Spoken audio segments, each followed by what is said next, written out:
Well, Stevie, Gentlemen, how you doing? I'm good. I That's had a good good. Sunday. Yeah. Skip church, ate McDonald's. That's Real exciting over here. that's good. That's a good way to spend the Sabbath. Let's be honest. We skipped church as well. We stayed up way too late watching the fight last night, so we didn't go to bed till after 1 a.m. Yeah. Oh, I just took cough syrup, and it literally knocked me out. And my aunt texted me. She's like, "Hey, are you coming?" I was like, "No, still laying in bed. Still laying in bed." So That's hilarious. I don't know how you guys do it on the East Coast. Every time I go to the East Coast and it's like Monday Night Football's on, and I get back to my room and I'm like, oh yeah, just turn it on. 6 o'clock should be on. Turn on. It's like doesn't start for another couple hours. Like I can't do this. I can't do this. Everything starts so late, and it's like you guys stay up till like 1, 2 o'clock for any sporting event. yeah, but normal TV is at 7. And so instead of like things starting at 8 o'clock, it starts at 7, which that's great because, Yeah. I can actually go to bed by 11. Yeah, that's a good point. That's a good point. I just, man, I say it's so weird. The time throws me off with the TV and stuff every time we go back, and I couldn't do it. Like last night, I was up till 11. I was wiped out. Wiped You're out. an old man. And you got kids. I mean, three kids of is them. a whole other ballgame. He gets up at 4 a.m. every day. No, Nope. 5 o'clock. But yeah, He's the youngest, and he acts like he's the oldest. Yeah. I'm pretty sure the more kids you have, age you, right? So I have 3 kids, so I'm way older than Brandon at this point. I have 0, but I feel like I'm with 50. your age and my kids, we're pretty much the even, JP. So that's how that Right. works. Right. So, Both They call that road hard, put up wet. oh, Good. well, Stevie, let us know how did you get into building and stuff, like into what you're doing now full time? Like what started the snowball into actually wanting to do all this stuff? So your bio says you're a beach girl and then you embraced right. the Nashville lifestyle. So tell us what made you do that? Yeah. So originally from South Florida, Fort Lauderdale. So I literally am a beach kid and moved to Nashville. It'll be 10 years next week, which is crazy that I've been in this South. Totally different than the South that I grew up in for 10 years. And then I bought my first house 7 years ago and I wanted to flip it. And so I learned how to use power tools. I had used a drill before, but I'd never used a saw. And my uncle brought over his old Harbor Freight miter saw that the bevel was off by 1 degree and the nut to like fix the bevel was it was just broken. So there was no such thing as like a perfect butt cut. And so everything, but who cares when you're laying a hardwood, like it doesn't matter because all of your end cuts are at the end of, under the trim. Yeah. So who cares? So I learned how to use a miter saw and like actually cut the right way. Cut on the right side of the blade when you're measuring. And the guy that I was dating at the time had a jigsaw. And so he would show me how to like use a jigsaw and how to cut out, around my stairs and stuff. And then after I laid my hardwoods, it took like 3 weeks to do about 1,000 square feet. Cause I was also working full time. So I'd only work like when I could. And then I Googled how to build furniture and I built 2 headboards and a desk. And then I built my first table 6 years ago. And this is awesome. I did not read the instructions on how to use a Craig jig. I just was like, put a piece of wood in, drill. And I installed these 2x4s. I built just like a farmhouse table by someone probably that we all follow or followed at some point, like a DIYer from 7 years ago, like the Rogue Engineer. I think it was one of his plans. Mm-hmm. And I do the 2x4s underneath the table and I did not follow the directions. And so I go to like, just kind of like push down on it. Just I'm like, oh, I'll just see how strong this is. The 2x4 like screwed, like blow right through. I was like, I think I did this wrong. So it came with the DVD. So I literally, this is 7 years ago. 6 years ago, I pop in the DVD. I watched the DVD and I was like, Yeah. You're supposed to set it for, how big your wood, how thick your wood is. Uh, So I redid, I had to redo like all the 2x4s. That was pretty funny. I ended up making my table like 6 inches smaller because I was like, I'm not going to go buy more wood. So I just cut off the ends. Instead of like an 8-foot table, I had a 7.5-foot table. And then I just started building like randomly. I would build stuff on the weekends, and I just kept on watching YouTube videos on how to build stuff. And then I lost my job 5.5 years ago. And when I lost my job, to keep myself busy while I was looking for another job in sales, I posted, it was on August 20th of 2015, like, hey, if anyone needs anything, let me know. I'm just going to be building stuff while I'm looking for a new job. And it literally snowballed into working in my garage. It was like 80 square feet, 2-car garage. And then I was in my garage for, I think, 11 months. Then went into my shop, which is 1,500 square feet. I was there for 4 years, and I just built my dream shop in my backyard back in May. Very jealous of That's that, by the awesome. way. It's pretty cool. That's a short time frame to go from It is. building your first table to making some of the Yeah. most badass built-ins I've ever seen, by the way. Yeah, for sure. Thank That is you. an We're all- extremely short timeline. We're all 3 failures. It really is. I mean, I can't believe that I don't think I'm a master by any means, but I feel like I'm like mastering what I'm doing. That's funny I don't because I was know. going to call you the built-in master. Yeah. I mean, the guys call me the built-in queen here in Nashville. So, There you go. but I'll take built-in master. I like that. Well, after Built-in that master. walnut one that you just did, after that Yeah. one, I think you've claimed the title. You're good Right. now. Like that For sure. one was pretty badass. That was, yeah. Oh man, that for sure is a favorite. So, and the closet that I just did, that like, I don't know, it's like 12-foot or 14-foot closet. Yeah, I was looking at that. You were like almost OSHA not approved on that ladder. I was like, is she staying on the very top? Like, oh no, one below. She's good. And how many like comments I got to, I delete those. Like every time people like say stuff, like I delete it. Don't deal with it. Yeah. I'm like, don't tell me I shouldn't be standing on a ladder. Like, See, half the you time are it's so much smarter than us. We don't delete them. We argue with them for an hour.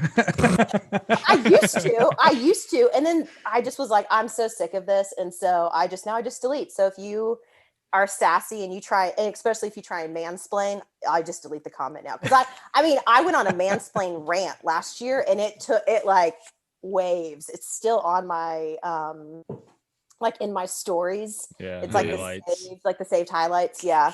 And every now and then, like, I'd say like at least once a month, I get someone who's like new and they read this and they're like, this is awesome. Like, I mean, the guy was a jerk and I called him out on it. So Yeah, that's awesome. I know Well, that. how's the new shop coming along? I love it. Yeah. Got AC and heat. So that thing is literally a dream. Yeah. I got to Yeah. see it when it was in the middle of being framed. It was the last time I saw it, and you could play football in that thing. It's unbelievably big. I was so jealous just looking at the massive slab of concrete that was going to be your shop. So pretty incredible. Actually, the inside shop is 3,200 square feet. And then I have a 400 square foot like lean-to, so like porch. Wow, that's awesome. It's a lot. It's a lot of concrete. What do you? She's got a long drive to work. You use the lean-to just for storage, or you actually work out there in the? Oh no, it's like literally like a front porch. We're gonna build a couple bed swings and put just like bed swings out there. I've got chairs out there right now. And I sit out like when it's nice outside, like I'll sit in a chair and like have lunch out there. That's where I talk on the phone. Probably 90% of my phone calls are either in the paint room or they're outside on the porch. Yeah. Do you realize when you're doing that, you're like, I'm totally living the dream. Like going from the story you just told us, where you're just like, you lost your job. You're just like, I just need to do something, pass the time, try to find something new. And then now you're like, it's on the porch of your like 3,200 square feet shop. That's yours. Like that's badass. I mean, I feel like I've kind of become this like a really emotional person in the last few years.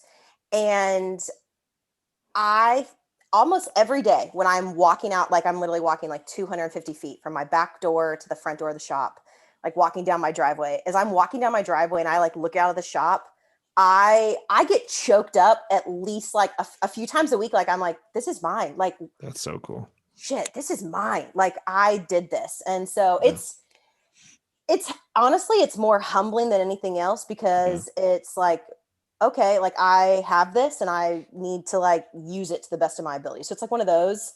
And I don't know, it's like, I guess I feel more legit to the fact that I have this like awesome badass shop and clients. I mean, it's like clients can actually see like, okay, I'm not in my garage, and that's no offense to anyone in their garage, but that's just like, I'm not in my garage. Like this is like an actual like massive workshop. So Right. it's pretty It's cool. legit. You made the plunge. Yeah. Now, being a small business in the times that we're in now, is the times in COVID over the last year since March, or whatever, has it affected you in any big negative way, or has things stayed pretty steady? You know, I know that, you know, woodworking isn't in kind of the realm of stuff that has been affected too much, but still the economy in a whole has been affected. So I thankfully like very, very blessed in this that I have not seen. I'm actually, we're booking in May right now. So I've got 10 jobs on my, on my board right now in the shop. 10 clipboards are filled right now. And I don't know, I sent out about 6 quotes on Friday. So we'll see how many of those. I usually get back like 30 to 40% of my quotes I get back, that's actually really crazy right now. So my business is flourishing, which is, I feel very, very blessed that my staff are still able to work. I'm still able to work, and we didn't see a lull. And I took off 3 months to build the shop. So the fact that like, that was, 3 months to build a shop, which I will say building a shop during a pandemic was the best thing ever because there was nothing else to do. And so I just built a shop and worked really hard on building the shop. Because we broke ground April 28th or 29th. And I officially had lights and electric and everything, like the shop completely set up minus AC, the second week of July. So was that before all the prices went skyrocketing? Yes. That's good. Yeah, because I paid like in Nashville right now, OSB. I bought 100 and something sheets of OSB because that's what I put up on my walls, so we could screw into the walls instead of having drywall and stuff. And I mean, I price quoted everything because I was like, what's going to be the best? What's going to be feasible? So we framed out the walls, put OSB up. I paid $10 a sheet. That stuff is $29 a sheet right now. It's crazy. Like, triple what I paid within like a month or two after you finished. Yes, it happened really quick, really, really quick. That's crazy. Yeah, so all the like spruce, Douglas fir, whatever the crap that Home Depot and Lowe's sell for 2x4s, like all my framing stuff would be triple right now if I bought it all the first week of June. Yeah. Same here. It's like, so used to be $3 for a 2x4. Now it's like $6-7. Yes. Like, really? Oh, it's crazy. It's insane. For a crappy 2x4. Yeah. It's not straight, guaranteed. No. Like, you're better off at this point probably building with like poplar or a soft maple because for sure. a little bit more. And yeah. Now I got to see your layout, like what you had in schematics or whatever. You kind of had it drawn up, and we were talking about it when we were all over there helping you get stuff moved. Did you get it right on the first time? Like when what you had thought you wanted when you moved everything in, have you moved it several times, or did you get it right the first time? I had it right the first time. So because I had been in my other shop for 4 years, like I set up almost exactly the same because I had moved equipment around probably like 3 or 4 times in the shop, and how I had set it up in the shop, in the last shop. So my new shop is literally twice the size. So it's twice as wide and twice as long. So we just moved things around. So now, like the big difference was at the last shop, I had work tables on the front right side, where now all my machines are at the front of the shop. So it's like wood storage, front of the shop. And then all my work tables and paint room are in the back of the shop, which is awesome. Cause now for dust control and everything else, I have DC hooked up to every tool anyways, but it's really like in the back of the shop. Like it stops at the work tables, which is really nice. But yeah, I think if anything, I think I moved my table saw up a few more feet because I did a grid. Ended up doing a grid on the floor because for built-ins, I had tile at the last shop. And so I would blue tape out tile because the tiles, are 12 inches each. So I could literally blue tape out how I was going to do a built-in to make sure everything fit, especially with the kitchen or a tiny space. And so I'd have all my angles like blue taped, and I loved the tile grid. And so we actually did a grid. I have a 10 by 10 grid in the shop now, like on the floor that we measured out, and it's painted on the floor. That's so I really moved my smart. table saw up, I think 4 feet so that I could have a little bit more space, but which is a feat in itself because guys, she owns the absolute heaviest table saw known to mankind. It's an old vintage unisaw, isn't it? Yeah, it's the Delta RT40, and it is like a 5 horsepower, right? Yeah, it's 3. It's like something to run a sawmill in. Yeah, yep. It actually came. I think it came from like an old sawmill, so it takes a 16-inch blade. I was gonna say it's not a 10-inch either. No, I keep a 12-inch. I don't use anything bigger. I mean, I do not eat anything bigger than a 12-inch. 12 inches, like that's big enough.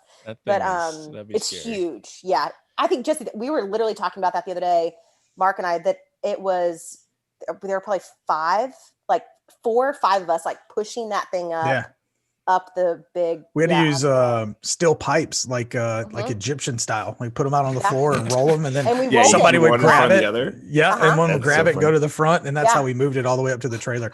I'm telling you, it was not light.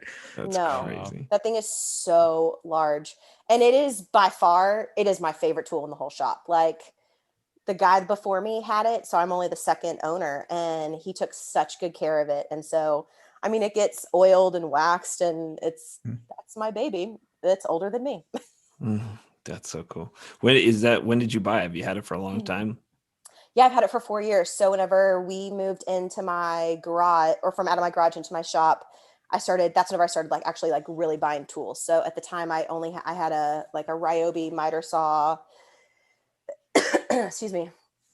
I had a Ryobi miter saw. I had a Craftsman table saw, the cast iron 1972 Craftsman table saw.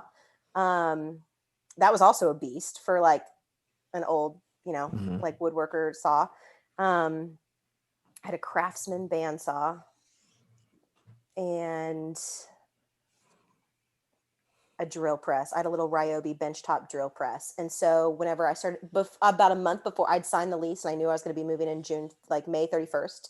Into the shop. And so that month before, I just started buying tools off of Craigslist. So I bought everything used. So everything came from old cabinet makers in Kentucky and Indiana and north of Nashville. And so we would drive 5 to 6 hours and pick up stuff. And that's whenever I went to 2 table saws. So the Craftsman saw just stayed in the trailer, and that was just for on-site jobs.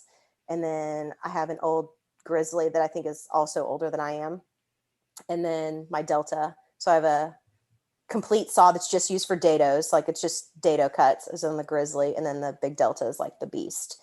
And then I just started replacing slowly. It's okay, I need a big drill press, I need a drum sander, I need and then it's I got to work with a couple companies, and thankfully I've gotten some cool tools with them. So they replaced some of my Craigslist buys. Today's episode sponsor is Mirka. They're the pioneers of dust-free sanding. I've been using my Mirka for over a year, and they just recently sent us all sanders and vacs, and the change for me was the HEPA vac. It is amazing. No dust, super quiet, and it's very healthy because it literally will take all the dust out of the air. Nothing escapes. It's pretty crazy, especially if you're using the Abernet paper. Highly recommend it. So be sure to go follow them on Instagram. It's Mirka_USA. Also go follow them on Facebook, Twitter, and across the platforms. I know that they would truly appreciate it. And do us a favor, shoot them a message. Let them know that we sent you. It always helps us out when you let them know that. So cool. I like how you did it. Well, I like to hear when people say that, because I hate the thing when, and I think everyone goes like this when you first get on and you're starting to build stuff, and you see people with dominoes and festivals and crap. But you get man, it'd be really nice. I could build a lot of stuff if I have those tools too. It's Okay. Mm-hmm. All right. Let's wait a minute. But like you bought everything used and you just kept upgrading as you were building and you learn as you go and you adapt to things. Like I don't have a domino. I wish I did. That'd be really cool. But I don't have 1,400, 1,500, whatever it is to spend right now. So it's like you adapt and there's other ways to do it. And it's just cool to see the way that you did it as you just kept upgrading slowly and buying used stuff. You learn how to finesse with tools. And so it's like, I mean, still, like I just had a guy come in the shop this past week who was having some trouble joining wood. So he came over and he was in the shop for 2 hours and I helped him plane and join. And he's like, okay, do I need to use like biscuits or dominoes? I was like, no, this is perfectly milled wood. Like whenever you put that together, like it's glue and clamps and you don't over clamp and you're good to go. He was like, wait, serious? I'm like, yeah, you don't need all this extra stuff. You know, it's like we've overcomplicated building. Yes. And I really did learn the old fashioned way. I wish I was in the shop because I have this awesome book. It's called the History of Cabinet Making or something like that. It's a thick book. It's from the 70s and it's like my Bible in the workshop. And it has how cabinets were made way back in the day before when people didn't use screws. Like they literally used dado joints, rabbets, you know, all different types of actually joining. And that's how I build all my built-ins. So like no one sees all, you know, it's like they just see my trim, but if you take all my trim off, you actually see how I'm building, which is just, I don't know of a lot of people that actually build that way. Cause some people that do built-ins, I watch them. I'm like, oh, you're using screws for that? Oh, okay. I hope no one stands on that shelf. Cause that's that. Not that you're judging. No judgment. So what got you into built-ins? Just the demand for them, or that's because you started with furniture, right? Yeah. So I did a lot of furniture. DIY stuff. That's where the money is. No, especially when you're starting out, it's perfect. That's how I think. No, I'm saying built-ins is where the money is. Oh yeah, built-ins are where the money's at. Yeah. So when you started, so is that why you got some people like, hey, no, can you do this or?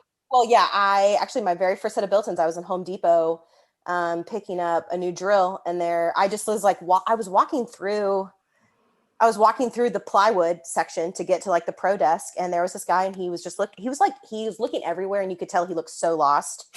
And I was like, hey, do you need help? Are you trying to figure stuff out? And he looked at me and he was like, well, yeah, I want to build some cabinets. And I was like, well, have you ever built cabinets before? And he goes, no, I haven't. And I had like built boxes, but I hadn't done built-ins. So I've built like some boxes and some drawers, but I hadn't done like actual like built-ins. And I was like, well, I would probably get this plywood if you're going to use it, you know, and so I just was talking to him, and I had a Built by Stevie Built by Stevie like my black vest, it just says like Built by Stevie on it. He goes, well, what's Built by Stevie? I was like, oh, I design and build custom furniture. And he goes, oh, really? And I was like, yeah, you know, that's what I do. I've got a shop. And I had a shop. No, I was in my garage. This is just before I went to my shop. And he was like, well, do you have a business card? And I had learned early on to always carry business cards. And so I like pulled out, you know, business card, handed it to him. And he was like, well, can I email you some stuff? And I was like, yeah, sure. So he emailed me that night, like he and his wife, like tag team emailed me on what they liked, what their dimensions were of their house, and what he was thinking about, what he was going to think about building. And I like quoted him as by far the cheapest built-in ever. But quoted him just on I used to do the price of like cost of material times 3 plus like 10%. That's how I used to roll.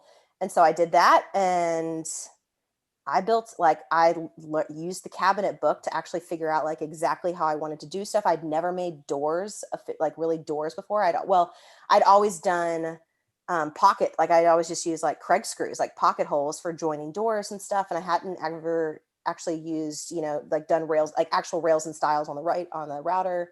So I like learned through that whole process how to do it. And then, I mean, the great thing about social media is you put one thing up as a seller, like you put one thing up on Facebook and Instagram, and then people are like, oh, you can do that. So it's just like, I look at my Instagram and my like Facebook, it's my portfolio. Like I don't need to do content because it's literally at the end of the day, like it's just my portfolio. It's what my clients want. It's what my potential clients want to see. Yeah. I mean, they want to see me too, but they really want to see what I've done. Because at the end of the day, that's what they're hiring me to do, is to build something awesome. So Yeah. It's really cool talking to you because you're in a completely different space, I feel like, than us three. Well, I get Brandon kind of does what, I mean, yeah, you Brandon's do, trying to do more. yeah, and that's his day job, but like his Mhm. content is different, right? Us three Yeah, are, but we mostly just do like tables.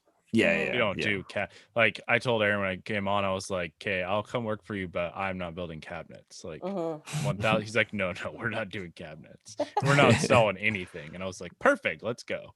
Yeah, yeah. But I Absolutely like not. your points of view and like how you deal with your Instagram, which is awesome. And like is different than ours. And it's cool seeing because Mhm. you say like you just want to get your finished products out there as much as you can. And so the next person that sees it wants to contact you and buy the next thing. And that's how you're Mhm. doing it. And it's really cool to see because I feel like most not most people, that's not true, but a lot of people that I talk to are doing just more the content side, Mhm. when like this side that you're doing is probably a lot more lucrative, especially starting out, like right out, not starting out, but like once you get into it, you can make a lot of money, which is really cool. Yeah. It'd be You know? it'd be hard to like just be like, I'm gonna make content now and like try to make money Yeah. right away. I mean, Yeah, it would yeah. have to, there would have to be like, it would have to be at this point, like it'd have to be it'd have a YouTube show or something like that. Yeah. That's just, Yeah. and, Something. and Yeah. honestly, like I've had this conversation with my staff a bunch, just because of some other stuff that I'm working on that's not in the shop right now. And I love clients. At the end of the day, my high is clients. And so Mhm. I love the relationship that you build with people. Um, I'm friends with a lot. I'm actually like friends with a lot of my clients now, which is really cool.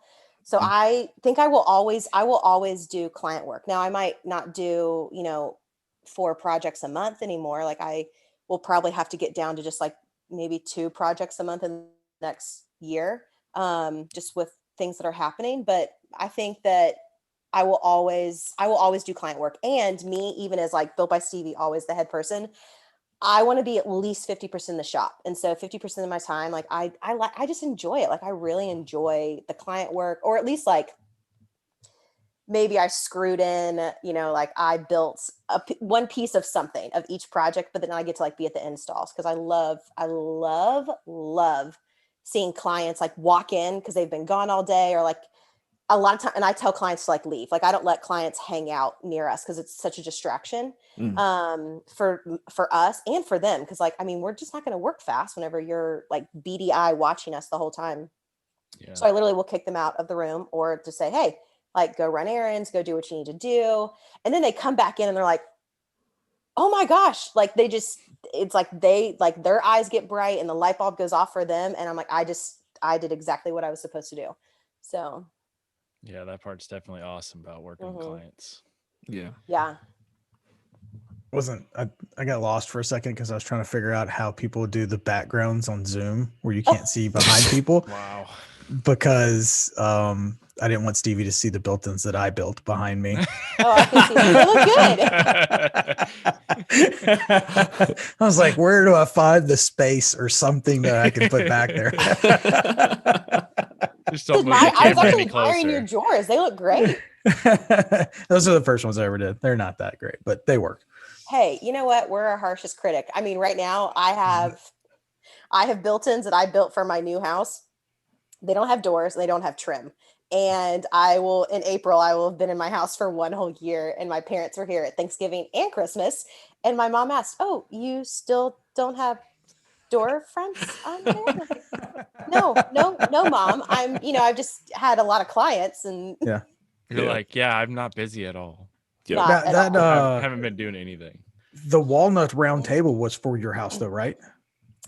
One of them. I've done a few this year, but the Oh, one, okay.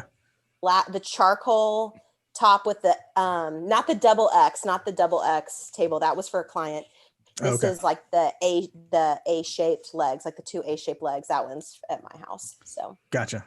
I thought you had put one in, but I didn't know which one it yeah, was. yep, that one's for because my first table that I ever built was much too large, and it was Home Depot wood.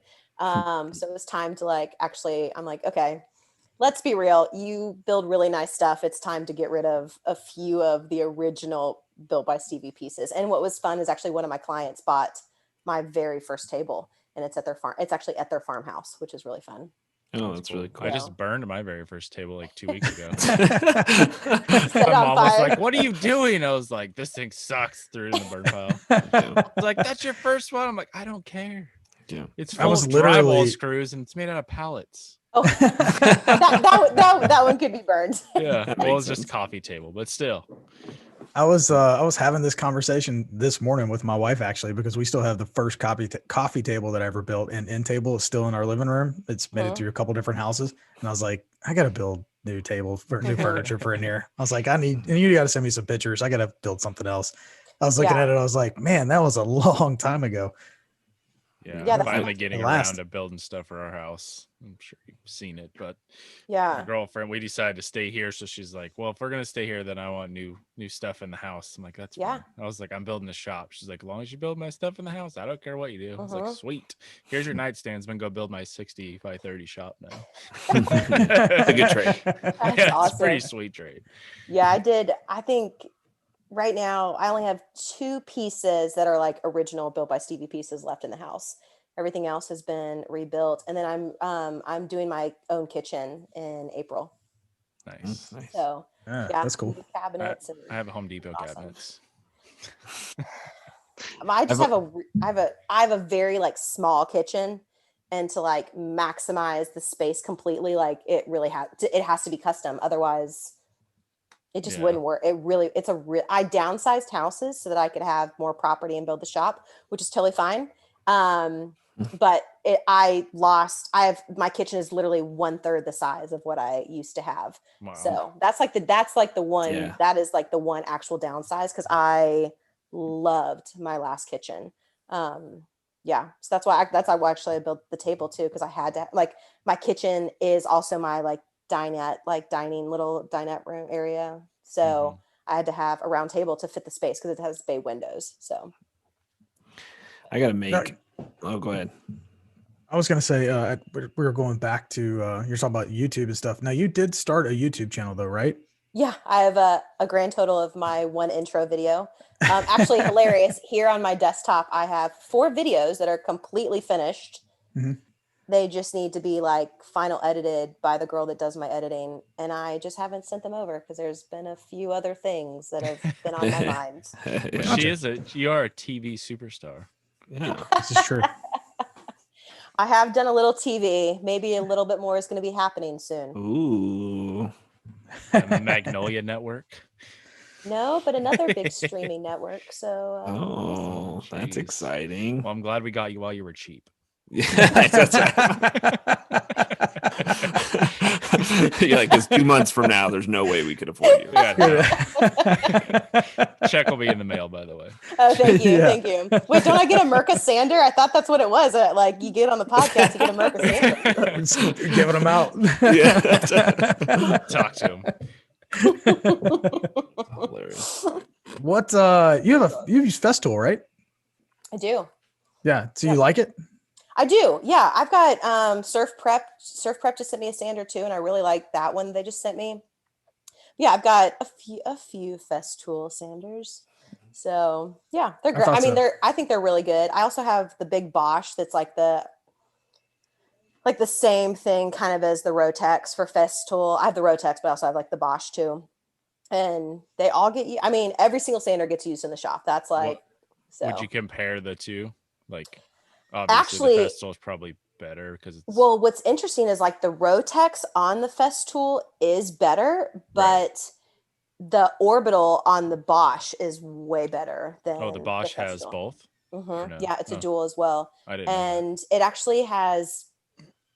The one thing about the Festool that I don't really like is like you do get the pigtails at some point, right? Where the Bosch has the much faster spin, so you don't get that. Tighter stroke, probably. Mhm. Yeah, everybody's always like, "Oh, well, you have a Rotex, right?" I'm like, "Well, I sold it, but yeah, I did." And they're like, "Well, I think I'm just gonna get that because it says you can use it as a finish sander." And I was like, "I don't care how many tools they've built and how smart they think they are. There's no way that's a finishing sander. You show me Yeah. your finish with that sander. Yep. It looks I mean, I horrible. use it all the way up. I mean, it's like it gets used all the way up until finishing. And I'll use the Rotex side of it, and then I'll use the orbital side of it, and Right. then I used to switch over at like 120. Yep, that's what I do. Past that, it's like you just get the swirls. Yeah, and that's not worth. And just that, and you don't realize it until you put your first coat of stain on, and then you're like, no. Yeah. Oh, and then I because I'm that OCD person, like I will then sand off the stain, and I'm like, awesome, there goes like $50 worth of Rubio right there. Yeah, plus a bunch of clogged up sandpaper. Yep. Kling's pour sandpaper though, that's my jam. Got to try the Mirka stuff though. I've heard the Mirka is pretty good. Then the Avernet is pretty amazing. That's what We're not biased at all either. We just love Mirka. No, but honestly, it's amazing. You can put in the ad right here. Yeah. That's right. Sam, right here, put the ad. Okay. Have y'all used the Kling's pour sandpaper? I haven't. And like done the okay. No. We have the belts for our wide belt at work. Okay. To be honest, there's like 4 brands, and it's a wide belt. I mean, what do you? I will say, I mean, it's way better than the Festool sandpaper. I think it's one of the best abrasives on the market for sure. Cool. And they have a bunch of different kinds. So right. I always hear it's really good. And I also did not like the Festool sandpaper. Yeah, it's way overpriced, and I don't know, like that blue stuff, it's gone. Yep. So I'm like, oh great, I sanded for 15 minutes and I needed to put a new sheet on. Exactly. So, and I will say Klingspor does have their higher grits. You can wet sand. And so I like painting, like there's been a couple times like I've had paint drip on a built-in, and it can literally be freshly painted. I can go in with the 300 and knock it off, and it's pretty, so you literally can sand wet paint, which is pretty cool. Nice. So yeah. Wow, that's really cool. I went from I usually I need to get into better sandpaper. This is how much I don't know. He's a Diablo connoisseur, dude. It was like oh, I'm just gonna go buy sandpaper, and then Home Depot special, dude. And then Mirka sent us their stuff, and I was like, oh, I'm an idiot. Like for 4 years, I've done this stupid thing. And it's Jesse, you're not alone, buddy. I'm in the same when place. When he finally got the Mirka, and he's like standing, he's like looking at the camera, he's like, "Are you serious right now?" Like it's insane. You put one finger on it, just does it. I love it. At least you weren't using Gator, because if you were using Gator to Mirka, man. Oh, how's that going? Oh god. Yeah. I'm not sure the Diablo is much better. Yeah. It's for sure better. It's really? It's pretty bad. Yes, Gator's bad. Like, sorry, Gator. Where does Tiger Shark? I guess we're not getting them as a sponsor. Tiger Shark. It's above Diablo, Yeah. I use that forever because they sent me a bunch of it. And I was like, I am like Jesse. I used an old Bosch sander all the way up until I got the big Bosch, and then I went from that to the Mirka. So sanding is never one thing. I've always known enough to get me by, but not enough to do a really, really good job on sanding. Yep. I should stop and take the time to learn more about the techniques of sanding and stuff like that, but I don't. And then paper was never a thing. Like, I'm like, whatever I can get, that's fine. Yep. It's not that big of a difference, right? And then I got the good stuff and was like, yep, there's a big difference. Yeah. Once you make the dive, you're in, like you're swimming, and you're not going back. Yeah. Yeah. I made the argument to when I first started work with Mirka. I was like, I got to keep my Rotex because it removes material so much faster. And the rep I was talking to was like, let me send you this paper. So he sent me like their Ace HD net, and it's like a screen door basically, and it is like and you put it on the Mirka, and I'm like, oh, okay, this actually removes material like crazy. And I was like, oh, that's awesome. I wonder what would happen if I put it on the Rotex, and it was like an angle grinder. Yeah, you're exactly like, all right, that's too much. Go back a little bit. You're like, is this my cuts all shaping disc? What is going on? It was you could carve with it. It was intense. That's so awesome. Yeah, that actually would be. Yeah. That stuff is mean though. All right, Stevie, nobody gets off this podcast. Nobody, not that we're close to done yet, but nobody gets off this podcast without talking about cooking. So what is so special about your burgers? Wait. You got special burgers? I do. Special burgers. All right. I Pitch make it to me. very, very good gourmet burgers. Okay, so usually I'm making for a crowd. So 2 pounds of ground beef. I'm an 85-15, so you get like some of the good fat in there. Yeah. Usually 2 pounds of that. Sometimes I will add in like a pound of bison or something like extra, just, if I'm spicing things up a little bit. But usually 85-15 ground beef, 2 pounds, 1.5 egg. So I crack, an egg and then kind of crack the other one and kind of mix it up and put it in. Sometimes a little bit more than half gets, spills in, but it's all good. And then the half is a nice touch, by the way. Half is a nice touch. Yeah. That's just perfect. And then I get a good squeeze of mustard. So if I've got Dijon or yellow, like I'm just going to get a really good squeeze over in the bowl. And then 2 tablespoons I honestly don't measure. I just kind of like pour on of chili powder. And then I do a thin layer of garlic salt on top of that. So it's like, I know how much chili powder I just put on. And then about half that I do in garlic salt. And then I put 2 whopping tablespoons of jelly. And so usually not grape or anything like that. Like I'm going to do like a fig preserve or an like apricot. Pepper jelly or something. I actually have never done pepper jelly. I'll have to do that one next time. You should do jalapeno jelly.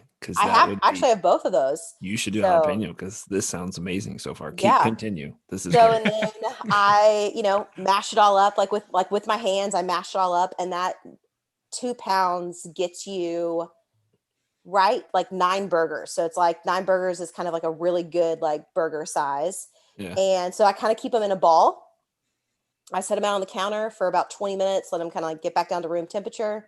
Set the grill, keep my grill at like about 400 degrees. And I throw them on for 6 minutes. And then I flip them over. And as soon as I flip, I do like the smash. So they, if they're still in the ball, flip them over, smash them down, set the timer for another 6 minutes. And then at minute 6, I open the grill back over, flip them back over. And then I put extra sharp cheddar cheese on them. And then turn the grill off and close the lid and let them sit there for about 2 minutes. Let me pause you. So you have them as a ball, you put them on and just let them cook as a ball for 6 minutes. Is this a gas grill or a charcoal grill? It's a gas grill. Okay. Yeah. So you just let them sit as a ball and then you press them down and then flip it? No, I flip and then press down. So you flip, so you roll. Because it's a ball. Pretty much, yes. Okay, yes. So I pretty much like roll it over. Flip it over. Yep. Yeah. And what's funny is how I set up the grill too. So I actually can flip them like all over and not have to like move them. So I literally like flip them all over. And then the last one flips up. So they go in a circle. And then, so then flip them over, squish them another 6 minutes. And then, turn them off. Or I keep the grill on, put the cheese on. So extra cheddar, sharp cheddar. Put the cheese on, turn the grill off, close the lid, and let it sit there for about 2 minutes, and then put them on. And I always have I've got like, I'll put aluminum foil on my big cutting board, and then put them on. Seal up the aluminum foil so let all the heat stay in, and then no sauce. So like no ketchup, no mustard, and no bun. I mean, you can put them on a bun, but they're like perfect. I mean, like whenever I'm having a cookout and people are over, like it's going to be on a bun because we're like outside and stuff. But when we're sitting down at my dining room table, no bun. Yeah. Dang. They are. I like it. They are good. Like it's to the point now that people are like, they're coming over for dinner. Like I have some friends coming over tomorrow night and they're like, hey, can you make your burgers? I'm like, yep. I've had them now like 3 times in the last 2 weeks.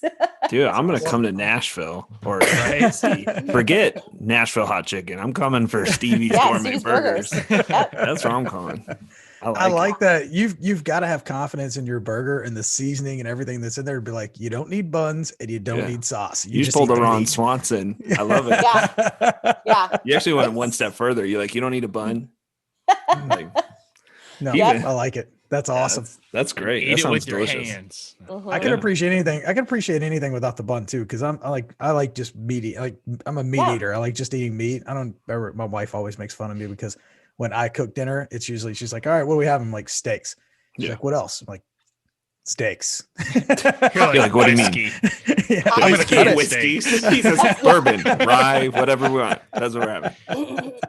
Yeah, I do a lot.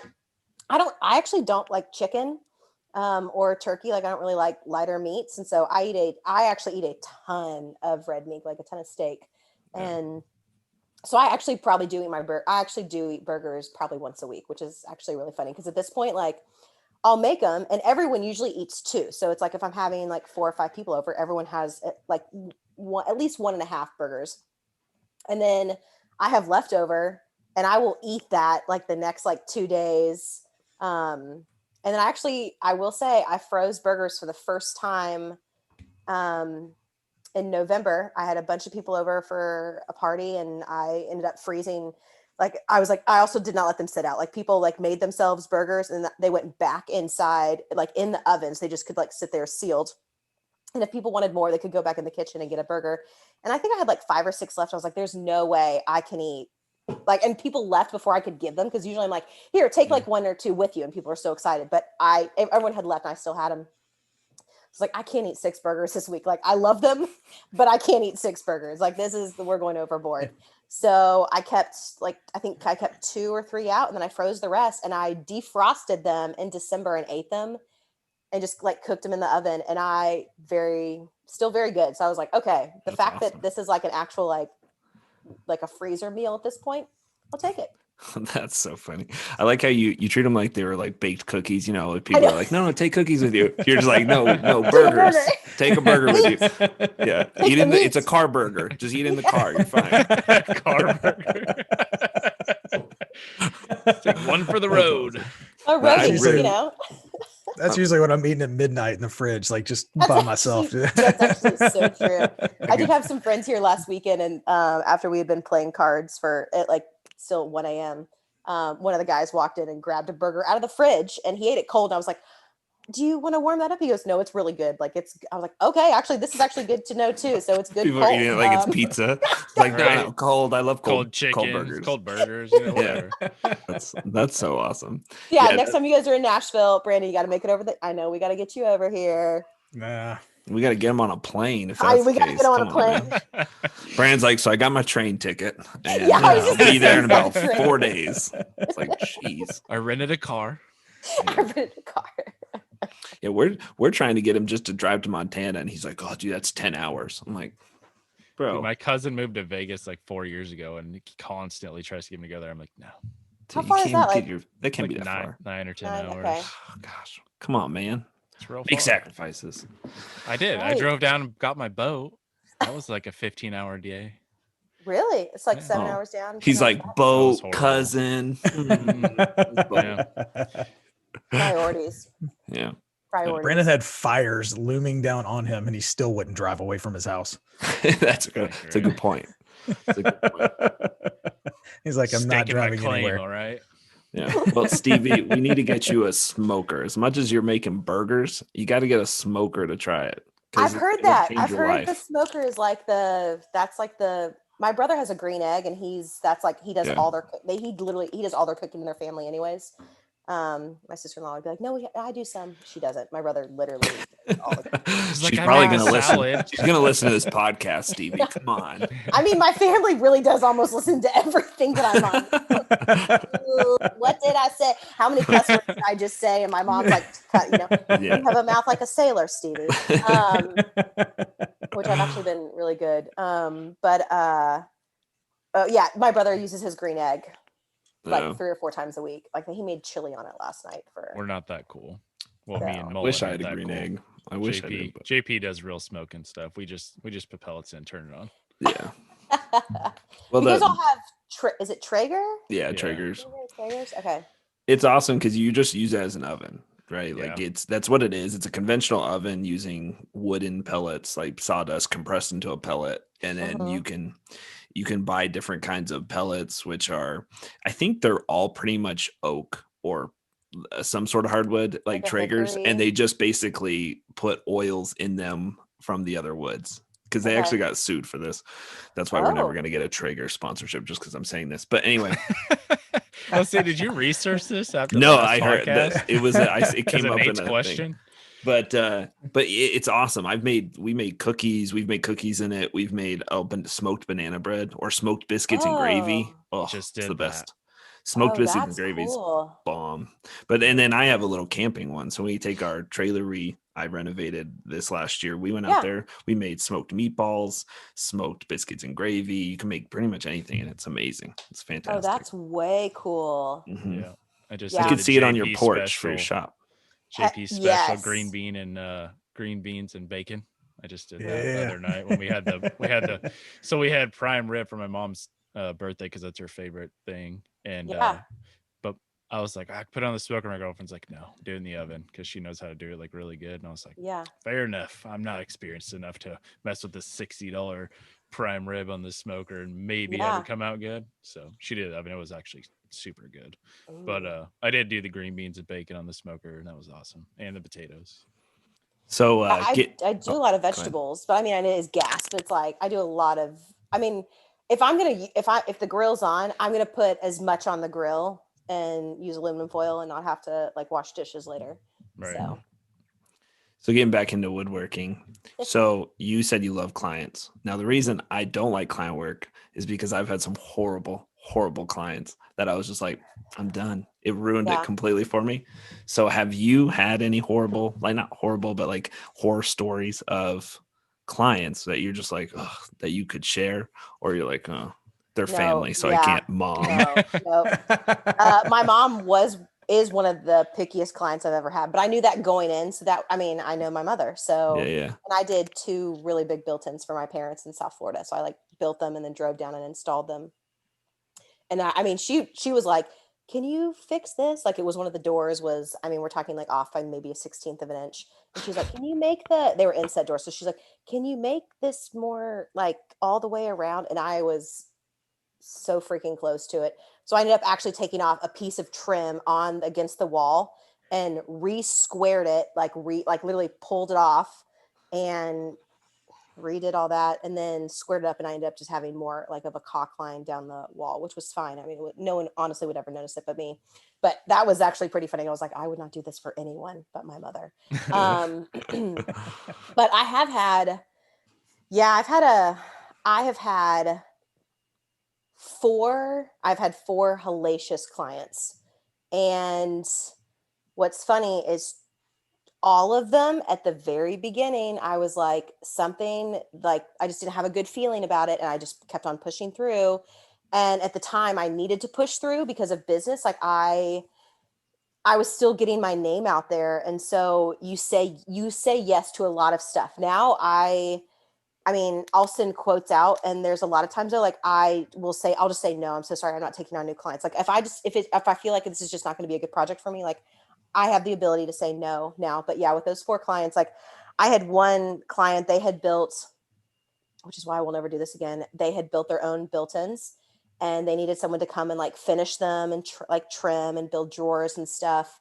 And coming and fixing someone else's work is the worst thing that you can possibly do because you find every single mistake that should never have even made it past like the threshold of a build is there. And I got done with their project and they were like, all the drawers were inset drawers. And she was like, there's an 1/8 of an inch around every single edge of the drawer. And I was like, standard, literally industry standard. And she's like, no. Yes, like it is. She like, told you no. Yeah. Yes, I was like, it is. And then she leaves me like a scathing review with 1/8. That she says that like there's a 1/8 gap around all 4 sides of the drawer. And I'm like, look at every single book. That's how it is. Like I can't tell you, but like I'm already telling you the truth. Did she tell you what the gap she wanted? Where she was like, there should be 0 gap. Like, it should be touching. It should be very, very minimal. You should not even be able to see a gap.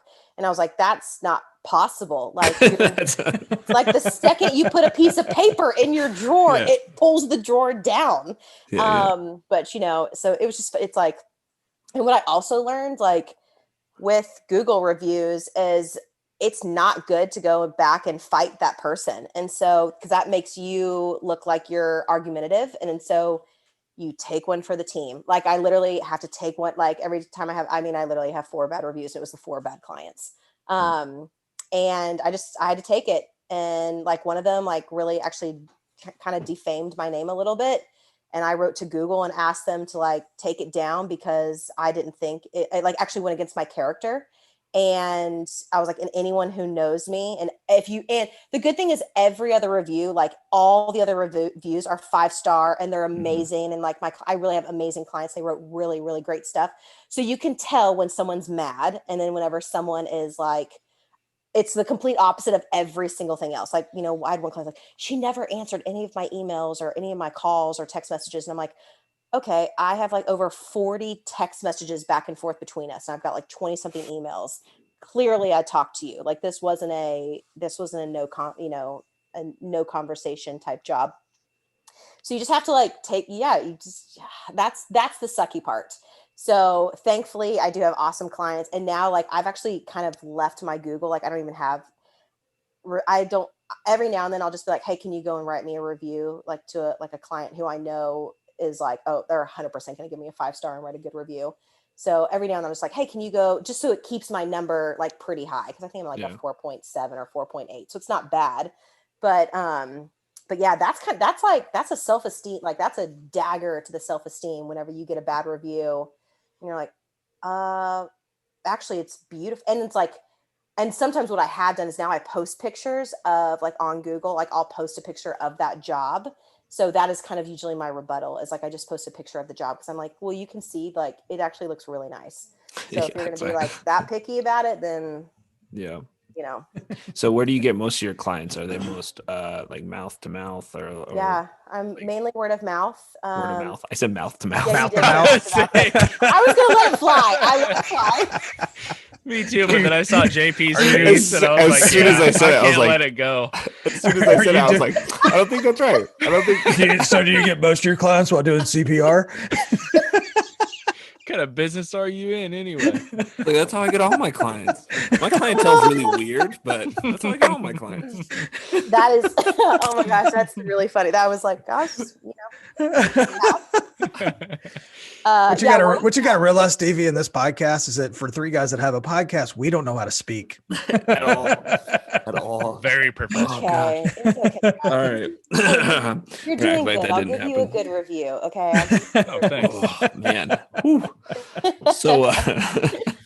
So is it word of mouth usually, or do you get a lot from Instagram and social media? I would say probably 60% at this point.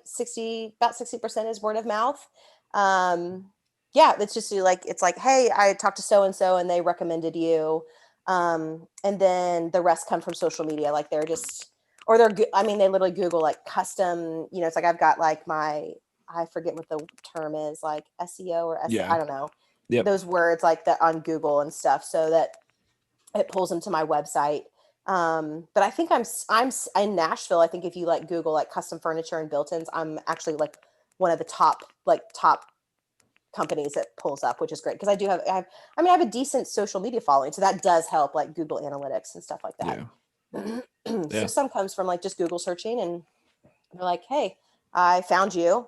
Or I found your Instagram, and then I run an Instagram ad every other month, just as like they all pay for themselves. Like I'll do a 7-day ad and I'll target a certain area. So I'll target like, Williamson County, and then, which is just like south of Nashville, and then, or Davidson County where Nashville is. So I'll target a very like certain group and run an ad. And I think I've done 7 ads so far.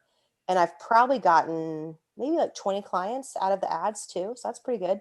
That's worth it. Yeah, for sure. Yeah. That's awesome. Yeah. So I'll do like bathroom vanities. Like I did an ad this summer. So it was just like the last 6, like a carousel, the last 6 bathroom vanities that I had done. And I actually got 3 bathroom vanities out of that one, which was awesome. So, yeah, that's really cool. And so that you don't have to say, but like when you're doing the ads, like price range wise, because a lot of people I think they have to spend a ton of money on ads. Now I personally know you don't have to for but so what, like, are you spending like $1,000, or you're spending like a couple $100? I've Or never spent more than $100 on any of my ads. So yeah. And so like, I mean, because you can find, you can fine tune like what you actually want to search. And so, yeah, you can like play with your price. And so like I'll do 30 to 60. And because I know that that's mainly where people are going to be spending money, is like your 30 to 60 age range. Mhm. And so it's like, okay, do I want females or males? Interesting enough, I have more guys reach out to me via social media than women. Interesting. So I now will do like a higher guy search. Yeah, because Yeah. that's actually paid off. Yeah. Because I guess like woodworking is always like that's gonna pop in a guy's like feed more often than a female's feed. So I mean, even if you put interior design and stuff like that, like just automatically by putting woodworking, you're always gonna pop into a guy's feed first. Yeah, I had mostly women clients for some reason, and I was always like fighting the husband. It seemed through them, Uh-huh. like they wanted to buy, and the husband's like, "No, I could build it myself." And then I'm like, "Oh my gosh!" But yeah, I'd say like And then probably he 90. tried, and then she hired you. Yeah, Yeah, exactly. Yeah, that's right. yeah, like 90% of my clients were women though for some reason. I don't know. Really? There was some guys too, but maybe it's because it was like I didn't do any like really custom stuff like you do, like Mhm. built-ins and things. Like that's way more, and that takes a lot more like skill, and like it's more precise than just building a table. So maybe Mhm. that's why guys are probably like, "No, I can't do that, but I can build a table." Maybe that's probably it. Yeah, that makes sense. But I yeah, think that's really cool for like, because we have I know from people that have reached out through the podcast and just followers that are doing a lot of client work, because I feel like most people, if you're not doing content, like all of us started with client, well, not JP, but Brandon and I started with client work and then got into content eventually. You're doing client work, you're like, I have no idea how to even get people to like do this. Obviously mouth to mouth is the best, but other than that, it's a different business. Other than that, like, I did the Facebook like before. Now there's like the marketplace and stuff that you Mhm. could post things. Before it was just the groups or whatever, the classifieds that you could do stuff on. Oh, I hate But Facebook like the ad thing, Marketplace. I think a lot of people think without even exploring into it, there's like, I'm not going to be putting a bunch of money in there and then waste my money. And I Mhm. think it's a good option because you can fine tune it to your specific area of like 50-mile range plus, Yeah. interests and all this stuff. And I think it's just a good tool that a lot of people just don't do. And it's really easy. Most people think Yeah. they don't, especially on stuff that's this simple, right? If you're like, I just want to boost it on Instagram, you take a Mhm. picture, hit boost, you can fine tune all your demographics. Yeah. And then, reach out. And the cool thing is you could do $30, a one-day $30 ad, Yeah. see what comes back. If nothing hits, then you're like, okay, we'll move on, Yep. and or try something else. And Yeah. you're out $60. You try two Yep. different ads. That's literally what I think. I'm like, it's $100. Like what? Yeah. I mean, I don't want to be like, oh, that's chump change, but it kind of is. Like at the end of the day, for the stuff that I'm building, like that's a door. Like that's literally the price of a door. Yeah. And Right. so that's how I look at it too. So it's like, I mean, I get one client out of it and clearly it paid for itself. But I think, yeah, you don't have to spend a ton of money. And I think that, and I have, especially because of where I am now in the business, I field calls from marketing companies constantly at this point. Like, or do you want to advertise at our golf course? Do you want to advertise at like all this stuff? And I tell them, I'm like, honestly, I'm very organic in my growth, and my reach. And I tell them, I was like, I pay for an Instagram ad every now and then, and it pays off. I did do my first golf course last year, and I know a pandemic hit, and so, but still, the golf course is never closed in Nashville, so people were still playing golf. But I don't know of any clients that have come to me, and I'm like on every single scorecard, you see Built by Stevie, like custom woodworking and cabinetry. And I haven't had anyone, I have not, unless they could have reached out to me and not said that they saw me from that. But actually every client that I actually like do an install for, I always ask them how they found me. Yeah. Just cause I want to know that. But so far, like and I spent over $1,000 on the golf course ad, and it's like I'm at like 4 different golf courses. So I thought like surely I'll get business from this. And I mean, I also have an 18 month, so I still have some time left on it. So maybe something will happen this spring or summer, but so far it hasn't paid for itself. So What on the golf course one? Is it on the scorecard or like on the GPS screen? It's on the scorecard. Oh, yeah. Gotcha. Okay. So literally every single person that is golfing at those 4 golf courses has my name on the very top of the scorecard. Yeah. So you would think, I mean, I thought for sure, like I would get one client, because I'm like, most people who are spending money on the golf course are willing to spend money on other things. That's an expensive hobby. Yeah. So maybe they're spending all their money at the golf course. This is very true. This is very, very true. Yep. So JP, what is a GPS screen when it comes to golfing? Just so we're aware, because I have no idea. I was like, so in some of the golf courses, the really nice ones, especially, they have GPS screens on the golf cart itself, and it's a little screen up in the corner. And like it'll tell you people are getting lost in their golf carts. Or, no, I can't figure out where to go. I can't count. I don't know which hole's next. It'll tell you what hole you're on and how far you are from the front of the green, the center of the green, and the back of the green. So when you pull up to your ball, you know what your yardage is to be able to hit. Now, I use my phone and my watch.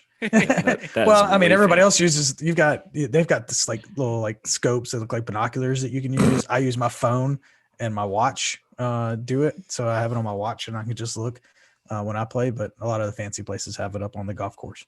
On the golf cart. Do you use like range finders when you're golfing? Like, I think that's what you're talking about, right? You're talking about like a hunting range finder, but they're using it for golf course. So they have a tripod, they set it up, and they're like looking through the glass and everything. Well, surveying the course. I'm obviously a better shot than you, Jesse, so I don't need a tripod. I can aim and hit.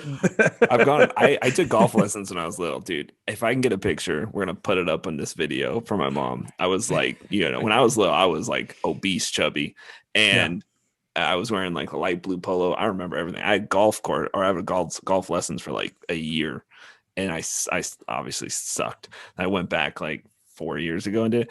I literally shanked absolutely everything the entire time. I hit going on the highway I swing like I played softball, so I swing like a softball player, and it's horrible. I'm really good at putt. Like, don't play me in putt because I will dominate that putt course. Like, I can get around that elephant and that windmill. Like, I can do it. But as far as like golfing, but my brother and sister-in-law, my dad, like they all play, and they're from Florida. They play year round. Yeah, my dad plays year round. Yeah. I mean, my brother plays pretty often too in North Carolina. They live near a golf course, so he just goes out. He'll take a call, like he'll take a business call while he's out like playing golf right now. That's fancy. I play quite a bit, and I play in a club, but I play in a lot of different courses. But I've never seen an ad on the scorecards in any ones I've ever done. So I'm going to start looking for that now. Yeah. Just see if I see yours, but see if there's any other kind of ads or something out, because that's not something I've ever saw before, I don't think. Yeah, so I'm very interested to see that. Yeah, especially because we're in the same town. Like, I know I'm at Nashboro Village Golf Course. Yeah. I'm at 2 in Franklin and 1 in Nashville. I'll have to look. I'm at like the Governors, I think, is which, like, I'm at 2 like really nice golf courses. That's why I was like, how have I not gotten a client? Well, and you kind of assumed it was higher end clients too, right? You're like, well, this kind of reaches a new demo. Yeah. So that sucks. Hasn't worked out. I know I mean, but with everything, you win some, you lose some, and I can't say like I've had a lot of losses at this point. So it's like, if this is my loss, then like it's okay. Yeah. So yeah, if Instagram never paid off, I would be pretty pissed. But I ran my first ad 3 years ago and got like 2 clients off of my very first ad. And I was so stoked. And I only ran it for 4 days. Yeah. So now it's like, it's probably like three times a year I run an ad. So yeah. And and sometimes I've done it. And I'm like, that was really stupid. I'm like booking 4 months out. Like I can take new clients on, but a lot of, I literally told in the quotes that I sent on Friday, I was like, hey, I just let you know and I'm very forward. I was like, I've got 10 clients in my queue line right now. And I just emailed a handful of clients quotes or a handful of potential clients quotes today.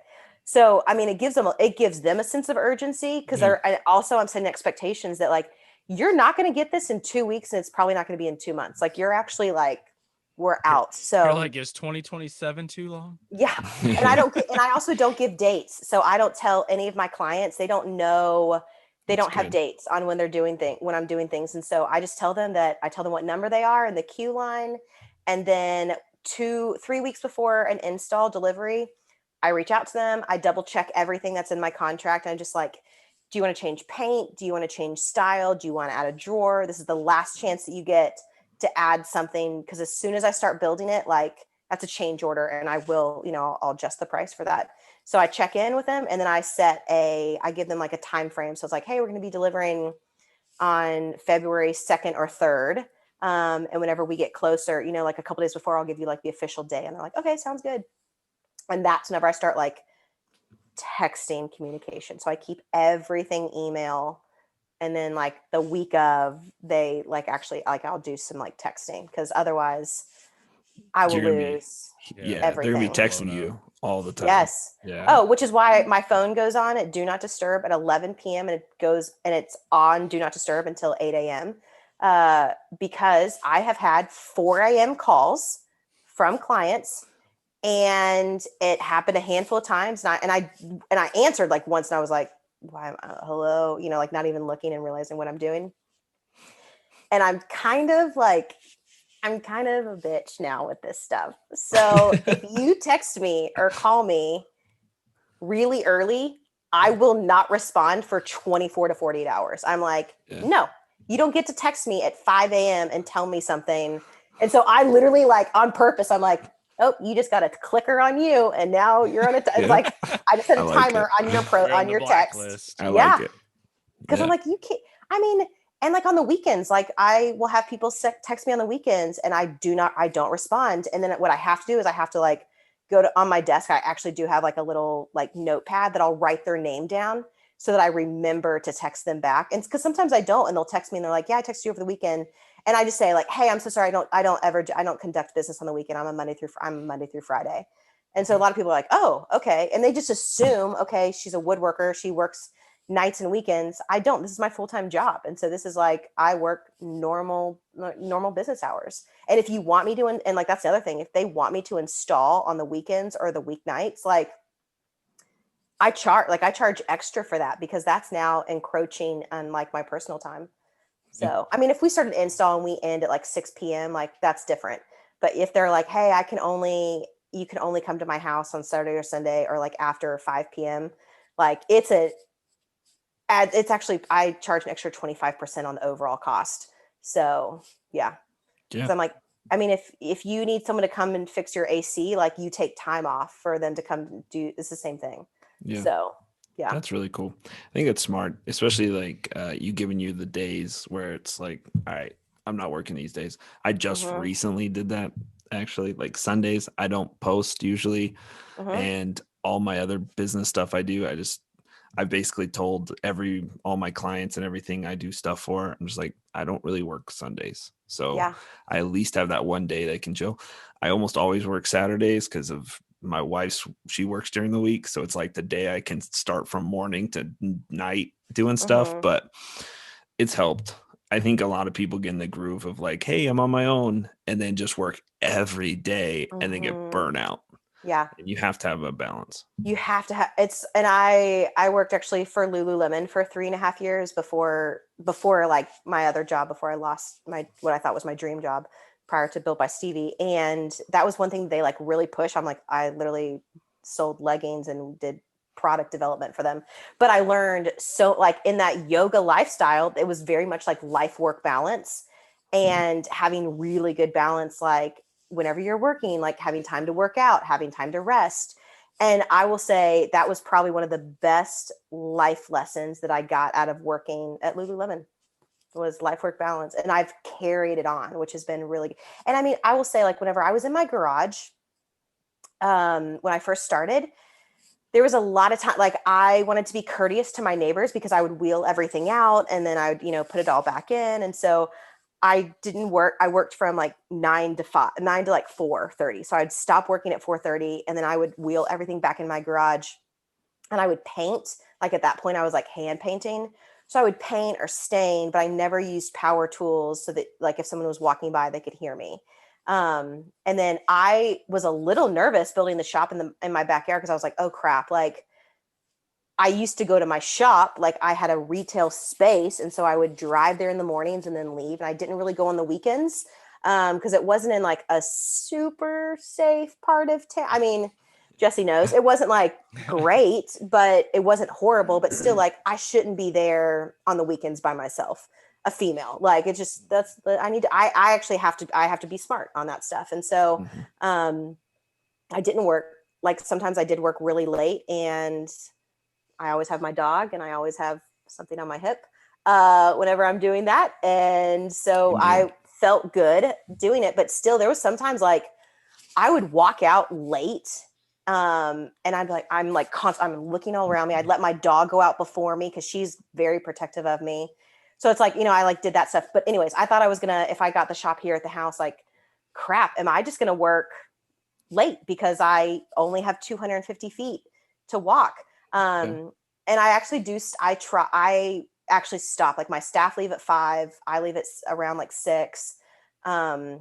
Every now and then, if we have an install that week, like every now and then, like I've come back in the house and I've eaten dinner and I've gone back out and put like one more coat of paint on. So that actually is nice. I can walk back out, spray a coat of paint, come back in the house. And like maybe later I'm like, you know what, I'm going to go out and spray one more, like I'm talking 5 minutes. Like I literally walk to the shop for 1 minute, spray for 2 and clean up the gun real quick. And then I like walk up to the house. But I have not been in my shop since Friday afternoon, Friday at 2. I walked into the shop to grab some stuff because I took Friday off, and I walked in the shop to like grab a drill because I needed a drill in the house and was like, crap, I have to walk out to the shop because I don't have any tools in the house. That's the other downside now is like everything is like a screwdriver is literally in the shop. I don't even have a screwdriver in the house. That's awesome. Can I ask how many people you have under you, like for that work for you? Yeah, right now, I actually just have 2. So I just offered a girl actually a full-time position, and she took another job in her home state, which is totally fine. But I was really looking forward to having another like full-time female. But I'm hiring again. So before Christmas, I had 4 people on staff. So this is kind of like, it was kind of a transitional time just before Christmas. So I need to hire, actually I had someone at the shop this past week that they were asking if I was hiring, and it was kind of funny because I was like, oh, this would be a really good person to work. So I think that they're going to come and maybe work part-time in the shop for sure. So I need 2 more part-timers right now for sure. When you ended up hiring people the first time, did you feel the stress of having people that now you like the business you take care of in a sense? Yeah. You know what I mean? Like Yep. your success is not only just affecting you, but it's affecting the people under you.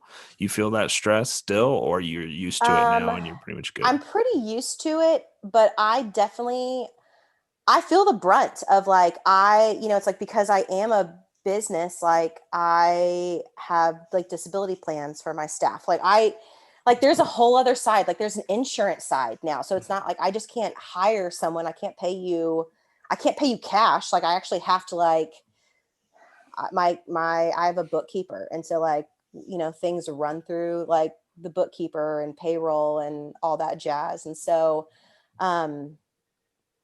yeah, I definitely feel the weight of it. I will say that I don't feel as much right now because I have hired people. Like I have a bookkeeper. I have I have a full-time bookkeeper. Like I have a CPA. I'm actually going to be hiring a personal assistant in the next month because I just have to. Like I just have to. I'm getting to the point now where I honestly don't even have time to answer a lot of emails, and a lot of emails could be sent out just from an assistant, like the generic, like how to get a quote email and stuff like that. And then, maybe I will teach someone how I draw up a quote. I kind of like leaving a lot of that stuff to me right now until maybe I also don't ever want to be big. I don't ever want to be like a massive, massive business.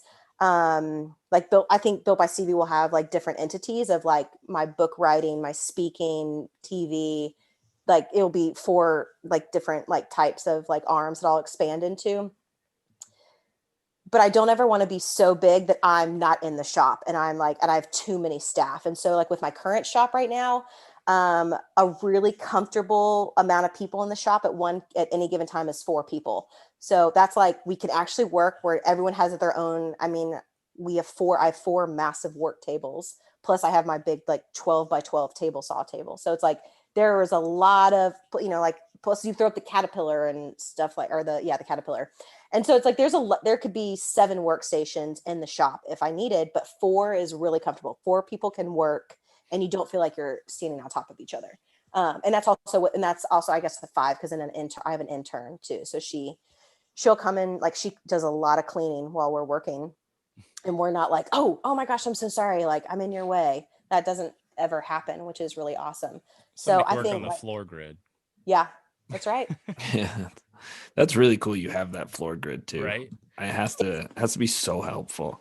It is really, really, like, we did a kitchen nook. I think in October. It was the one where I had their family crest in the middle of the table, that we had it in the middle of that oak table. And that was clutch, having the grid. So their walls were just off a little bit. So we went in and made a frame of the space and then came back in and put it like right in the grid. And I taped off in the grid. And then I was able to build the 3 benches and then like 2 filler pieces and like have it next to perfect. So like whenever we went to go install, like there was just a little, I had to make one cut on one of the toppers. It was like just like a 16th, maybe like an 1/8 that I needed to like do the angle off a little bit more. But other than that, I was like, this is why you have it. This is why, it's like, this is why you have a grid. This is why and I mean, you can do some of that stuff on SketchUp and whatnot, but at the end of the day, like whenever you go in and you're doing an angle job, even like a built-in, like I've just learned, like, you build smaller than the space, but you can kind of hide how you're building it. So the back corner doesn't touch, but the front is like perfectly on the wall. So, the tricks of the trade. Stevie, you were so much smarter than all 3 of us. Yeah, I was going to say, that's so much. something I want zero to do with. Yeah. Every bit of that, I was trying to retain as much of it as I possibly could. Mm-hmm. And the whole time I was like, she's way too smart. I just smile and nod. Yeah. That's great. what I would have done too. Yeah. I could make YouTube videos. Oh, man. You come make my YouTube videos. That's what I need. I need like a full-time videographer to watch. That's why YouTube's actually been really hard for me, is because I get in shop mode and I get in the shop and like, I have a separate camera and everything and a tripod system set up. And so I will say, prior to moving into the new shop, I recorded myself a lot more than I do now. But I've been really busy. And so I have to think about, okay, I need to stop and set up the tripod and like get a couple shots of this, where I'm just also now, because I have staff, like I don't build every single project from start to finish. And I know people want to see staff sometimes too, because every now and then they're like, oh, like, who else is working for you? You don't, and every now and then people are like, oh, can you show your staff? And I'm like, yeah, sure. But for the most part, I'm like, people want me, they want Built by Stevie. They want the carpenter. They want to see me doing all this stuff. And right now I don't. Like, we make a cut list, it's on a clipboard, and one person picks up the clipboard and is doing the cut list, and the other person is like doing another cut list. And so like someone's building all the drawers one day, and someone's building all the bases one day, and I'm over building all the door fronts one day. So it's like this built-in got built by 3 people. So do I show each of those people? And, it's like, or do I just show hands? And I have some staff who don't like to be on the camera. And so, I will be filming and they're like literally jolting out of the way because they don't want to be anywhere near the camera. Yeah. It's so funny. Like, I'll be doing an Instagram story and I'll see them run past behind me. Like, okay, hey guys, I'm going to be doing a story. Like, and everyone stops. It's it's another thing that you have to think of, which, yeah. Well, and you're also doing things for clients. Like, even though you don't put a date on everything, times money. So it's like when you stop and film stuff, I mean, like we all talk about this, I feel like all the time, but it takes 3-4 times as long if you're filming things, and it really does. You're like, I just don't have time for that if you're on a deadline, and it's so it makes sense that you almost need somebody full time. Yeah, that's something I've thought about, like having someone that comes in and films maybe just like 2 hours every day, and then the rest of the time they're like editing and stuff like that. So they're getting, but whenever I film the most is on days. So I always have one day a week where I'm completely by myself in the shop. Like I just need, it doesn't happen every week, but I would say at least every other week, like at least like 3 days a month. Like I have a day where it's just me in the shop, and I do film on those days. Cause it's like, I'm not hawk eyeing like all my staff to see what they're doing, because that also happens now. It's like, I really do trust everyone, but at the end of the day, my name is stamped on every single piece of furniture. And so it has to be my quality. It has to be up to my standard.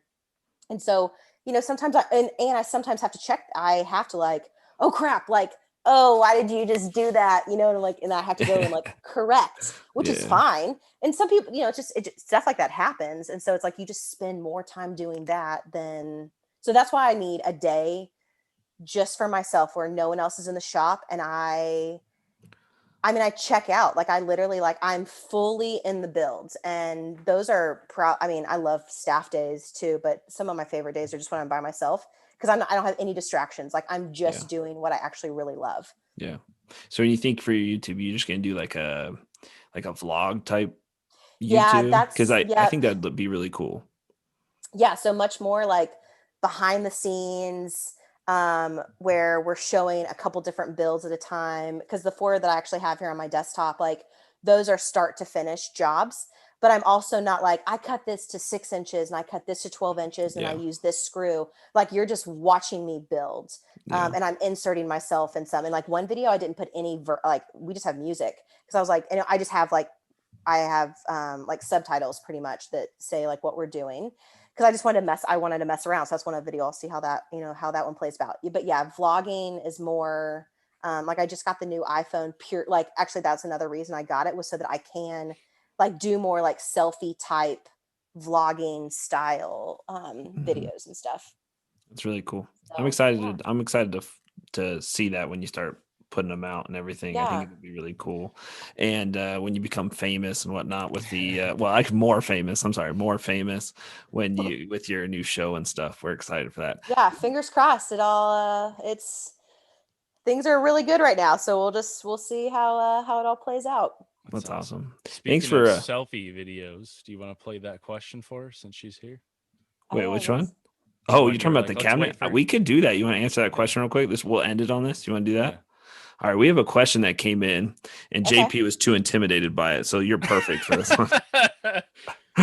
And it came in like 2 weeks ago, and we haven't done it because when I heard the question, I was like, I don't know. I have no clue. And Brandon was kind of the same way. So we left up to Jesse, and Jesse got scared. So we'll play it for you. Bring it on. All right. I didn't get scared.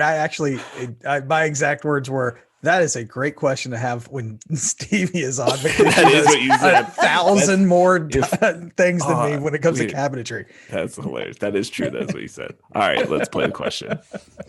Jesse P. and Brandon.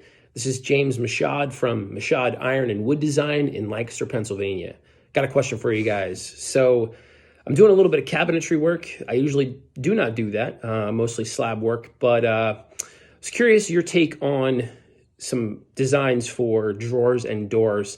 And I see Jesse P, you do a lot of this too. So do you prefer frameless, face frame inlay, or face frame overlay when you're doing your drawers and doors?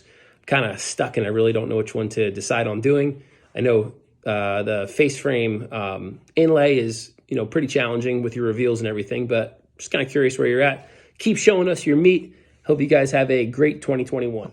I forgot about that. I forgot about that too. That's the best part out of all the questions. I forgot. And my head went my head went in the very wrong direction on that one. Okay. So he didn't know Stevie was going to be on the podcast when he asked this question. So there's nothing inappropriate there. He just wanted to see the guys meet. So we're good. All right. Way better. All right, Stevie. Just to start off, it's 1/8-inch reveal around, if you didn't know. Yes. Right. That's right. Yeah. No for less. inset, eighth inch reveal. I use cards. Like I use a deck of cards, and I literally have them taped at 1/8 of an inch. So I've got 6 sets. So top, like 2 on the top, 2 on the bottom, and then one side. It all depends on what style you're creating. So everything modern right now is always inset, like always inset. And then a smaller face frame. So instead of doing, a 2 inches, your 2 inches very standard. Anything wider than 12 inches, like I like to use a 3-inch face frame. But for my doors and drawer fronts, always I use a 2-inch, like for my rails and styles. But yeah, if it's modern, I'm always going to have an inset inlay or an inset. And then for everything else, I am a really big 1/2-inch overlay. So I think anything over is honestly just, it's too much. Like, I think it's too much, and you kind of lose the character of it. Also, whenever you're doing, anytime I have 2 doors closing in together, if I'm already doing a 2-inch piece of trim and you're doing a full overlay, like that's barely any trim showing. And you want more trim showing. Reason being is that actually gives you more chance to play with your doors and drawer front. So if you actually need to like shift it to the right, shift to the left, up and down, like you actually have more play, where the closer you are, like you only technically have 1/8 of an inch whenever you do a full overlay. And that's not a lot of play. Especially because nothing is level. Like you can build something perfectly square in your shop, and the second you get into a space, like you can shim that thing, you will level it up, but it's always going to be a little bit of out of whack. So you want as much room to play with. Yeah. And then did he ask for shaker style, or did I just make that up? No, I think he was asking general, but yeah, like just general what you would do. For the drawers. So I think you pretty much nailed it. Yeah. Yep. So does everybody see why I wanted to wait until Stevie was on to ask that question? Because here's my answer. Overlay's easier. That's what I do. Overlay's easier. Yep. That's how we answer every question. Every time someone answers something, we're like, I don't know. That's what I do. Yeah. That's our answer. I mean, every single time I do. Yeah. Mhm. I will. Every single time I do inlay, people are always like, oh wow, that looks so fresh. And I'm like, it does. It also was a bitch to do. Yeah. I mean, Nightmare. because you are like the big closet that we just did, those are flat panel, and flat panel is a whole other ball game. And so what I do for flat panel is we don't edge band with like edge banding. We edge band with maple. And so I use, most of my built-ins are painted. So I will, like we used 1-inch plywood for those doors and drawer fronts. And then we put 1/8 of an inch piece of maple strip around the whole thing. So then whenever I went to go sand, like whenever we went to install, or whenever we were like dry fitting before I painted, I was able to mark with pencil, be like, okay, we actually need to sand this bit, this down just a little bit more. And you're able to play with it a little bit more. So that is a trick for face framing, to not use edge banding and to like actually edge band in whatever wood you're using. And if I use maple, I don't use poplar for my space frame. I think at the end of the day, when you're painting, maple paints 100 times better than poplar. Poplar, you're always still going to see that grain, and it's not going to give you that perfectly like really like crisp, clean, like flat look. And so, yeah, so I don't use poplar. Like my built-ins are either maple, and then, or if the client wants like, if they're getting stained, it's oak or black walnut. But yeah, I don't ever use, I know a lot of people use poplar, but I'm also allergic to poplar. So I actually don't like using poplar that much. I break out. Like I will be cutting it. Yes. And I'm like completely in hives. But yes, that's also we're always asked, are like maple. And I'm like, yes, maple, you can buy maple ply, you can buy hard maple. And that's how I frame everything out. JP paints maple. Yeah, I did a bathroom Or stains it. vanity. Mhm. I stained it. I did a bathroom vanity a year or so ago and used maple. And I don't even Mhm. know. I was at the lumber yard or something. And I don't even know why I decided to use maple, but it was very similar in price to poplar. It's the exact same price. Uh, I Yeah. thought you and I said was they like, wanted maple, like they no, I requested it. chose maple for some reason, and I don't know why. They didn't Well, have any. it stains better than poplar. It doesn't. I still don't like the stain of maple. Like I don't think it's kind of Yeah, splotchy, they, but they wanted the. I think I did the bottom. I did paint the bottom and stain the top or something. I don't know. I can't remember now. It's been a couple years ago, but I did. I did inset drawers on that one, and Mhm. it was a little more difficult than overlay for sure. But it turned out really nice, and I really, really enjoyed working with the maple for sure. yeah, It went really well. yeah. It's a. I mean, the only thing that's not cool about it, if you're face nailing, you can, if you're too close to the edge, like you can have that crack because it is a hardwood. But I pocket hole all of my face frames on. So we hide, if it's an in piece, like we'll do the pocket holes actually on the outside, and then we'll put a 1/4 inch like piece of ply up as a cover. So that's how I hide that's how I hide pocket holes a lot of times. It's just like we cover them up on the ends. And of course, whenever you're painting, you can fill them, and literally no one ever knows that there was ever a pocket hole there. But yeah, I love maple is pretty much, I would say 75-80% of my built-ins are maple ply, maple hardwood. The only thing that is not maple are my drawers. And I use 5/8 Baltic birch for all of my drawers. Hmm. So that's like That's really cool. the insider trades. And that's something I can do. And it's like, that's something I can put on, like that's on every single one of my invoices. Like for built-ins, it says like, I use a high grade maple ply for all of my boxes. And then everything is framed, drawer fronts, doors, and trim is all in maple. And so then the clients and clients know maple, like they know Yeah. what maple Yeah. is. They don't know what poplar is. Yeah. Like They're they like, literally, what's popular wood? yeah, You're like, exactly. no, You're like that's popular, not like, close. One letter off. It's all right, yep. whatever. So, and then, then you also have to specify, like, are you using white oak, which I don't use red oak. That's great for firewood. It's not great for, I don't, it smells like cat pee. But, JP. Smells like cat pee. A whole shop full of it. I got to mill up. Dang it. why? Because I got it. It's basically given to me. Okay. I Yeah. mean, I just won't buy it, but I was actually going to ask you if I could come use your 8-inch joiner in your shop, but if it smells like yeah. cat pee, I'm sure you probably No, say no. it's fine. I actually did buy a bunch of reclaimed wood, and about half of it was red oak, which, I mean, whenever you're using all the reclaimed wood, it looks really cool to have the different like oak variances and stuff, but I don't just buy red oak. Yeah. Here's a question I get all the time. It's super annoying. Yeah. Do you get people asking you, and you guys too, where do you buy your hardwood at? All the time. Dude, Yeah, all the time. YouTube video comments. And they think I'm being an asshole when I say your local hardwood dealer. Call your local hardwood dealer. And they'll literally comment back like, "Oh, thanks, that's real helpful." I'm like, "What do you want me to say?" Yeah, I've literally just been like, "Yep, Hughes Hardwoods in Yep. Chico, California. Call them up, order it. I don't know what you want me to tell you." Yeah. It's so confusing. Yep. Always. But I also have like 5 different places that I buy stuff from. So it's like I buy all my plywood from one place. I buy my hardwoods from 2 different places depending on what I need. Mm-hmm. And I have relationships with all of those places too. So I have people are like, "Well, how much did you pay?" And I'm like, I have a different price. And I just have to tell them like I have a different price because I buy so much. Right. Like, I mean, Jesse can go to Nashville Ply and he's going to pay a completely different price than I am on plywood, which is why I tell all my Nashville friends, I'm like, let me order it for you. Out. Like, come to my shop. You work for me. Yeah, I definitely utilize that with my buddy that owns a cabinet shop. He's like, "Oh, just throw it on the order." I'm like, "Sweet." Yeah.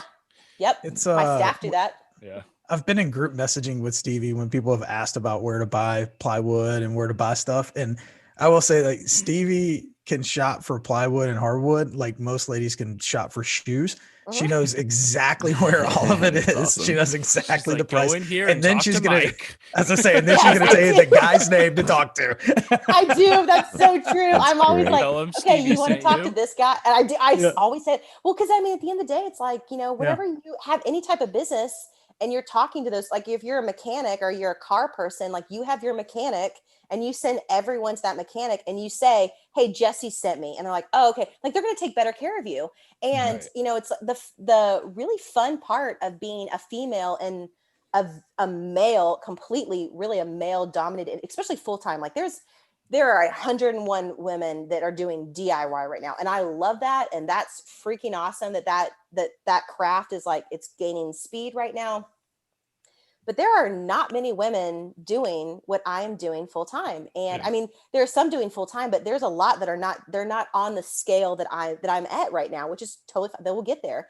But a lot of these companies, they have watched my business grow in the last 5.5 years, or really 6 years now, from in my garage to a shop to building a dream shop, and from being by myself to having employees. And, you know, it's like, I don't go to a lot of these places anymore. Like I send my staff to places. And what's really funny is like, they will call me and they're like, hey, we haven't seen you in a couple months, because I haven't been. And so it's like, I almost have to make my rounds. Like last week, I actually went to 3 different places I was getting stuff, and I went by myself. Like my staff were like, oh, do you want us to go? And I'm like, you know what? I actually need to like go say hi, because I have a relationship with all these people and I love it. Like I am thankful that they have supported me and they all follow me. And I walk in and like, you feel like a celebrity whenever you walk in, because they're like, oh my gosh, I just saw, you know, it's like when I did the black walnut, they were every single one of them was freaking out. Like, and they all wanted to talk about it, which is fun. So it's really fun that I am able to have that voice, especially like in our community with suppliers, because that helps me. That really does help. And they go the extra mile. Like when you have that personal relationship, like I needed some, actually for that closet, I needed some very specific hinges, and I'd ordered some. They weren't flying, and I was able to call one of my hardware guys here in town, and he bent over backwards getting stuff, and I had it overnighted. Like they probably would, and they didn't charge me for the overnight. Like that would have not happened for me 4 or 5 years ago, but it gets to happen for me now, which I do not take for granted. I'm very like thankful. So that's what I'm like, that's what I want to send people. So I'm like, yeah, go talk to John, go talk to Scott. Like those are your guys, and they will hook you. And then it's fun because they tell me, they're like, oh yeah, your friend came. And I'm like, which one? I tell everyone to like go shop with you guys. So that's great. You know, at the end of the day, it's like it's small businesses supporting small businesses. And at the end of the day, like that's, to me, that is what is our economy. And that is what runs our country, is the small business. And so I will forever, while I am living, breathing, speaking, help small businesses as much as possible. That's awesome. Well, I think that is exactly right. And to segue into that, speaking of small businesses, why don't you tell everybody where they can find you?